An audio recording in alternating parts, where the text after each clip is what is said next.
Bom, nós estamos aqui pelo RDTV, mais uma entrevista com o vereador aqui de Mauá, Gil Miranda. Grande Gil Miranda. Obrigado. Gil, a gente está pelo RDTV e você, PRB, logicamente ligado à Igreja Universal. Pelo que a gente estava conversando, você não é pastor. Não. Primeiro, bom dia, muito obrigado, Samuel, pela entrevista. Fico agradecido e contente por essa oportunidade. Na igreja, meu cargo é obreiro. Eu sou obreiro da igreja. Obreiro é quem faz obras. Obras, exatamente. Que no caso, obra de Deus. Obra de Deus. Então, de forma voluntária. Há 20 anos, né? 20 anos 20 já? anos que eu trabalho como voluntário na igreja e o cargo eu tenho obreiro. E só abrindo um parênteses, a questão do partido PRB, as pessoas juntam muito o partido à igreja. Porque tem muitos parlamentares que são ligados à igreja, tem algum cargo na igreja, pastores, obreiros, assim por diante, membros da igreja. Então, dá essa junção, né? Que é a mesma coisa. Que é a mesma coisa, mas não é. Apesar de também não ter problema algum, Não, né? não tem. Você entrou para a igreja, você falou 20 anos atrás, e geralmente as pessoas, quando se convertem ao cristianismo ou vai para uma igreja, elas têm uma história meio triste de vida. Você foi por uma história triste ou você foi de questão, não, eu quero ir para a igreja, ou a vida estava meio ruim? Tava ruim, muito ruim. Eu lembro o dia, no dia 15 de abril de 1990. 1990. 26 anos. Estava passando um momento muito difícil da minha vida. Na época eu fui diagnosticado com câncer no sangue. Leucemia. Quantos Leucemia. anos você tinha? 23 anos. 23 anos diagnosticado com leucemia. Leucemia. É. E aí o que acontece? Na época eu tinha 23 anos. O médico falou assim, olha, você tem uma expectativa de vida de 5 meses. Assim na lata? Na lata. E aí eu sentia muitas dores no corpo e tal. E a mamãe, como que ficava numa situação dessa? Morava sozinho, minha mãe morava na Bahia. Você estava morando aqui em São Paulo? Em São Paulo. Sozinho? Sozinho. Não era casado ainda? Não, não era. Meu Deus do céu. E aí teve esse diagnóstico. Então o que eu fiz? Lógico, eu ia ficar triste, né? E comecei a ter essa tristeza na balada. Ia nas festas, me divertia um pouco para ver se amenizava esse sofrimento, essa dor. Mas aumentava mais. E chegava na segunda-feira, tinha que trabalhar. Então E sabendo que você só tinha 5 meses. 5 meses. De vida. E aí foi quando hoje, naquela época, era que hoje é minha esposa, na época minha colega de trabalho, vendo essa minha situação, me convidou para ir para a igreja. Já era universal. Já era universal. Prontamente falou, olha, não tenho o que perder, mas o lugar eu vou. Me chamam para balada e eu ia, né? Eu vou na igreja. E quando eu cheguei na igreja, eu descobri e conheci a Deus. E aí, há 26 anos que eu conheci esse Deus, e há 6 anos depois eu fui, né, digamos assim, indicado para ser obreiro para ajudar outras pessoas. Mas e a cura? Porque se você estava diagnosticado, eu quero saber, você está vivo, você tinha 5 meses. E aí, para Deus tudo é possível. A fé. Quando a gente usa a fé. Certo. E naquele dia eu usei a minha fé. Está escrito na palavra de Deus que o Senhor Jesus morreu e levou sobre si as nossas dores e enfermidades. Então eu acreditei nisso. Entreguei minha vida para Deus e houve um milagre na minha vida.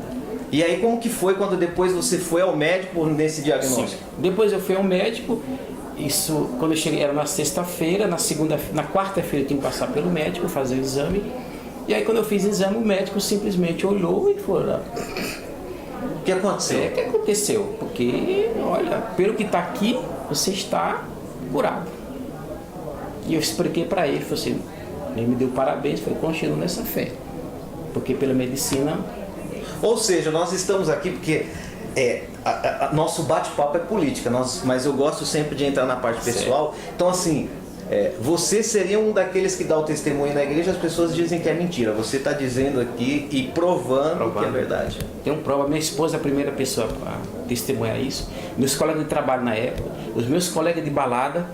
Ou seja, você tem você pode dizer que Jesus salvou sua vida, mas também a sua esposa foi a... Me trouxe para...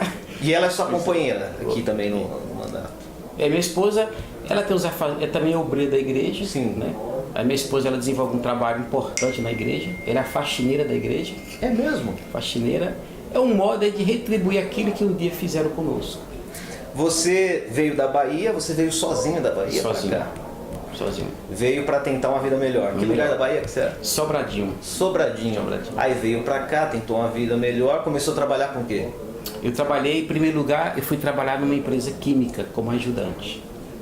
Chama Ferriname do Brasil, não existe mais essa empresa.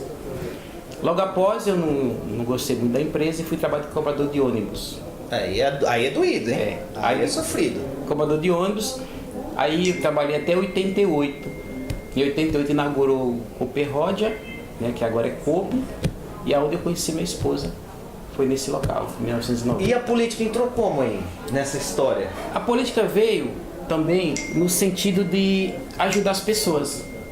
Então eu vim trabalhar aqui com o pastor Altino na época, e em 2000 vim trabalhar com ele, e eu vi na política uma ferramenta. Na igreja eu ajudava as pessoas... Seu celular está chegando muitas mensagens, eu estou falando silencioso aqui. Põe aí. Tá. Diga. Muito bem. Na igreja a gente ajudava as pessoas como voluntários. Sim. Orientava, via as pessoas com problemas diversos. Olha, eu estou passando por isso. E a gente já tem uma experiência com Deus, você consegue ajudar as pessoas. Na parte social.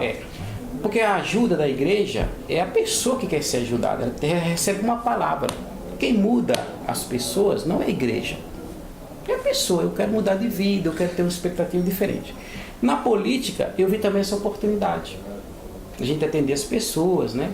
E aí quando veio o convite, eu aceitei. E vim trabalhar como, na época, motorista do pastor Altino. Pastor Altino.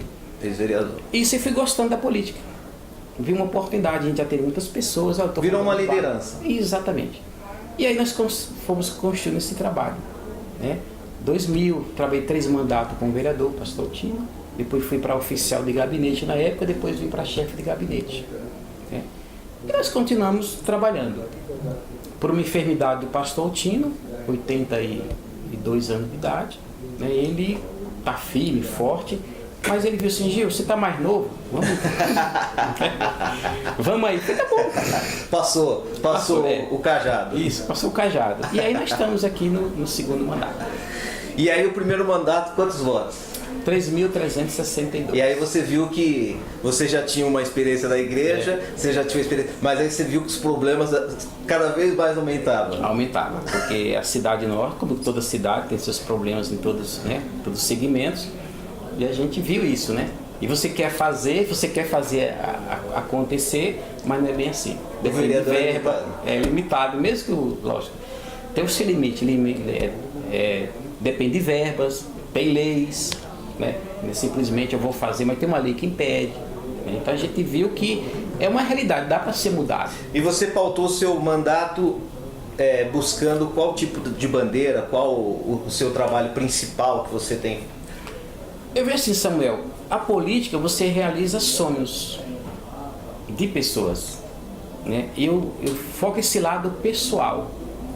Por exemplo, não adianta você asfaltar uma rua bonitinha, bacana, mas se lá em frente naquela rua tem uma casa onde as pessoas estão desempregadas.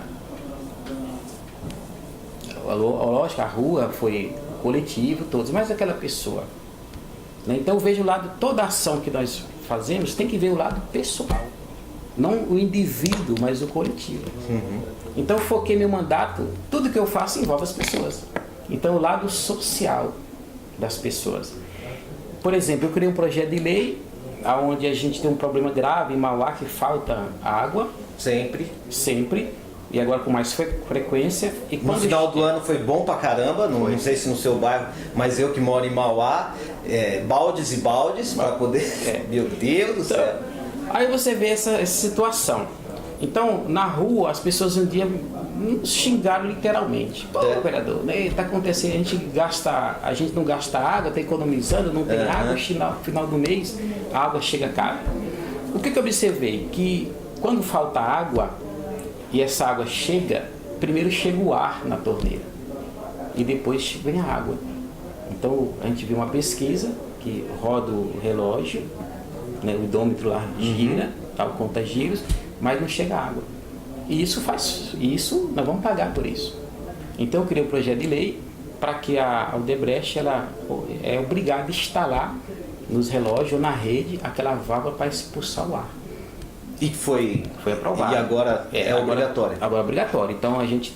Ou seja, você tirou o maior sonho da nossa ex-presidenta Dilma, que era estocar o ar, que vinha pelo cano, e você tirou esse sonho dela. Agora não vai ter mais estoque de ar. Exatamente. Agora é só água. Só água. Então, assim, a gente vê um projeto que envolve as pessoas. Eu vou economizar, eu vou pagar o que é justo. Você depois foi reeleito.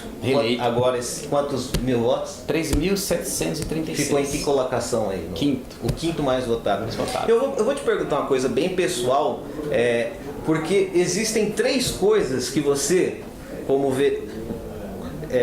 que você está encaixado, que sofre o preconceito. Você é negro, você é político e você é da Igreja Universal. Sim. Aí eu te pergunto, qual preconceito você sofreu mais desses 3? De ser político, de ser negro ou da Universal?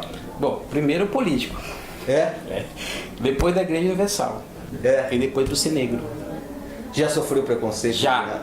Racismo? Já sofri racismo. Mas eu sou contra qualquer tipo de racismo. Eu fui convidado um dia para o Dia da Consciência Negra. Eu não fui. Por quê? E fui criticado.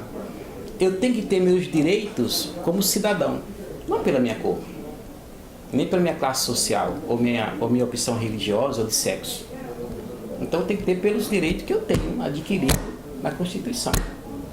Então quando eu falo o dia do negro, o dia daquilo outro, lógico, de uma maneira simbólica de reconhecer um mérito, tudo bem, mas não de reconhecer direitos. Mas preconceito da Igreja Universal também já sofreu. Também, as pessoas falam, poxa, mas como é que pode você ser da igreja?